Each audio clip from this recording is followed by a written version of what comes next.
সুন্দর একটা গল্প বলছি, শুনুন। একবার এক বড় নির্মাণ প্রকল্প চলছিল, যেখানে হরি নামে এক দক্ষ কারিগর কাজ করত। হরি শুধু হাতে কাজ করত না, বরং কাজের পরিবেশটাকে উন্নত করার জন্যও সে সবসময় সচেষ্ট থাকত।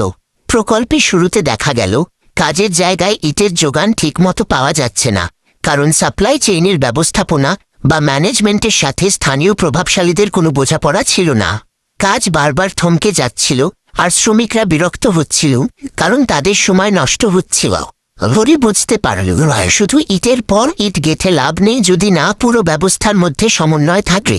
সে তখন কাজের বিরতিতে অন্য মিস্ত্রিদের সাথে নিয়ে বসল। সে তাদের বোঝাল যে আমাদের শুধু পরিশ্রম করলেই হবে না, বরং আমাদের কাজের দাবিগুলো পরিষ্কার করে কর্তৃপক্ষের সামনে তুলে ধরতে হবে, যাতে মালপত্র সময় মতো আসে এবং শ্রমিকদের পাওনা ঠিক থাকে। হরি স্থানীয় পর্যায়ে যোগাযোগ স্থাপন করল, কাজের শিডিউল নিয়ে আলোচনা করল এবং এমন একটি পরিবেশ তৈরি করল যেখানে সব পক্ষই বুঝতে পারল যে কাজটি শেষ করতে হলে সবার সহযোগিতা এবং সঠিক ব্যবস্থাপনার প্রয়োজন। তার এই আলোচনার কারণে প্রকল্পের গতি বাড়ল, শ্রমিকদের নিরাপত্তা নিশ্চিত হল এবং কোনো বাধা ছাড়াই বিশাল সেই অট্টালিকাটি সময়ের আগে তৈরি হয়ে গেল। ভালো লাগলে চ্যানেলটা সাবস্ক্রাইব করে দিন।